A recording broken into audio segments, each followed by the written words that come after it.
This is ABC-7 at 5. They're going bowling. The UTEP football team left this morning for the Lyddon, New Mexico Bowl.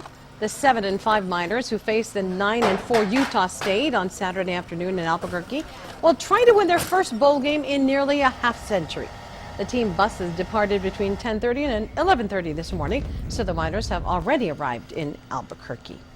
Good afternoon, everyone, and thank you for joining us on ABC-7 at 5. I'm Estela. Casas. More on UTEP and the New Mexico Bowl in just a moment. But first, President Obama says it's the most significant change in U.S. policy toward Cuba in more than 50 years. Today, the president said our government will end its, quote, outdated approach to Cuba because it has failed to advance American interests. The U.S. and Cuba have agreed to reestablish diplomatic relations.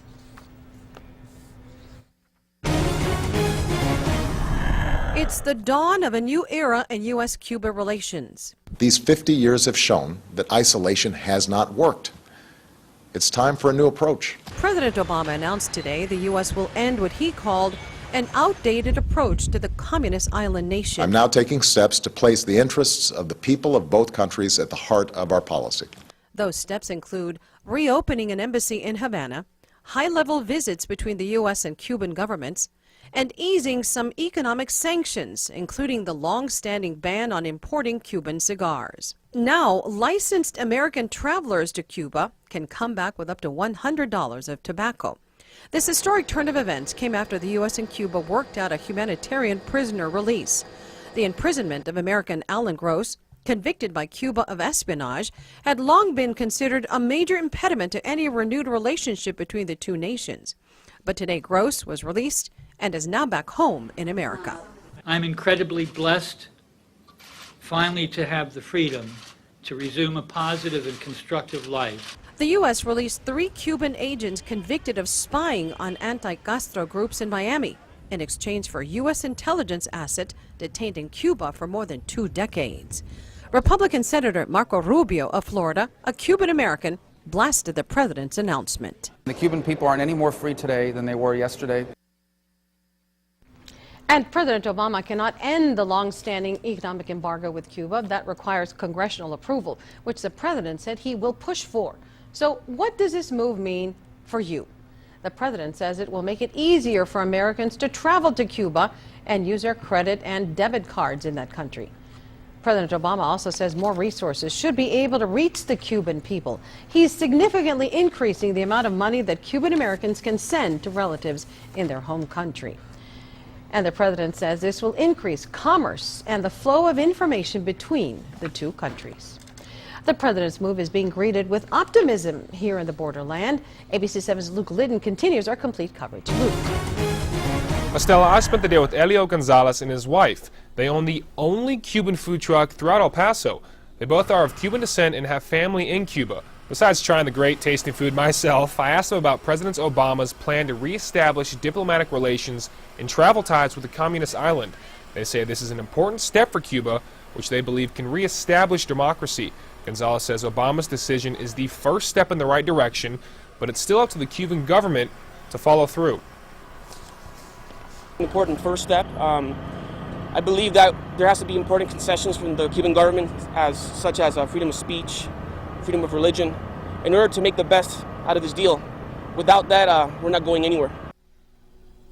Cuba released American Alan Gross in exchange for the release of 3 Cuban citizens convicted of spying in the U.S. back in 2001. When I told Gonzalez some people are upset about the release, he told me he thinks it was necessary, saying it's worth the effort to create a positive change in Cuba in the near future. Estela? Okay, we'll see what happens. Luke, thank you very much. Today, the ABC-7 newsroom reached out to our former New Mexico mobile newsroom reporter, Alex Perez. He is a Cuban American who is now a national correspondent for ABC News. Alex tells us, quote, I was watching President Obama's announcement with my mother, and she was literally in tears. This is a day she thought would never come. He goes on to say, quote, my mother had resigned herself to the fact that she would die before relations with Cuba would be normalized. This was a big, big deal to her. And now to some breaking news from El Paso. EMS crews rush a 9-month-old baby to Children's Hospital.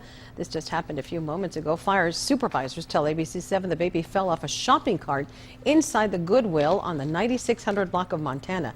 That's in East El Paso. We're told by fire supervisors the baby is in critical condition. We have crew on the way. We will try to bring you live coverage later in this newscast or during ABC-7 at 6. To Storm Talk weather now, here's a live look outside courtesy of the exclusive ABC-7 Mountain Cam. Chief Meteorologist Dr. Dave Spielman has our first forecast. A little chilly out there, Dave. It is, and we're also tracking a little bit of some light rain and some mountain snows, although our rain chances for tonight very slight. I think we'll have a better chance once we head into tomorrow on your Thursday. But take a look at Doppler radar, and you can see some of the green out there, some of the light rain that we are tracking area-wide between Phoenix and Tucson, some of the heavier bands in and around Albuquerque, picking up a little bit of some light rain as well out in that general direction. As we zoom in a little bit tighter to southern New Mexico and far west Texas, you see from Deming down to Columbus there in Luna County, some rain that is continuing to track towards the east and the northeast, but we'll continue with a very slight chance for tonight. And again, some of the mountains seeing some snow. We'll be talking about all your changing weather yet over the next 24 to 36 hours. That's all coming up, Estela. Okay, Doppler, thank you. UTEP fans find themselves facing a bit of a dilemma this weekend. The minor basketball team takes on the third-ranked Arizona Wildcats Friday night at the Don Haskins Center. Then about 15 hours later, the UTEP football team will play Utah State in the New Mexico Bowl in Albuquerque. ABC-7's Darren Hunt looked into what some fans are doing to make sure they don't miss any of the action. He joins us live near the UTEP Ticket Center. Darren. Estela, Miner fans have three choices. Go to the basketball game here on Friday night, travel up to Albuquerque for the bowl game on Saturday, or try and pull off the UTEP two-step and make it to both games. And it appears that's what most Miner fans will be attempting to do this weekend. Many don't want to miss UTEP, Tim Floyd's talented UTEP team taking on one of the best basketball schools in the country, Arizona. They tip off at 9 p.m. Friday night to accommodate national TV. The Wildcats will become the highest-ranked team to ever face the Miners at the Don Haskins Center. The game is already a sellout. And then at 12:20 on Saturday afternoon in Albuquerque, the much-improved Miner football team will be trying to get its first bowl victory since 1967. That's created quite the dilemma for UTEP faithful, but many are making plans to make the 4-hour drive to Albuquerque to see both games this weekend, no matter how much effort it takes. We'll probably leave about 5:30 in the morning. Believe it or not, had the whole family packed and ready to go. Car gas up, just plan ahead, and just get up there by about 10 o'clock and just enjoy a beautiful day and root the Miners on to victory. As good a sports weekend as I can remember ever for Utah. Pretty exciting. Sold out Don Haskins Arena Friday night. Top 5 team in Arizona coming to town. And then our first bowl appearance in a long time. It's a special weekend for the Miners. Coming up at 6, we'll talk more about Miner fans pulling off the double, and we'll talk about how you need to dress if you're making that trip to Albuquerque. Estela. Okay, I'm sure you're going to both games, huh, Darren? Oh, he can't hear me. I'll ask him when he gets back. Federal agents called him one of the worst of the worst. We'll tell you what he did and what his punishment is, plus our first look at the new fire station in central El Paso. People do agree now that this facility is going to ensure coverage. Building this fire station meant closing down 2 old ones. That had some homeowners a little concerned. And in Storm Talk weather, Doppler.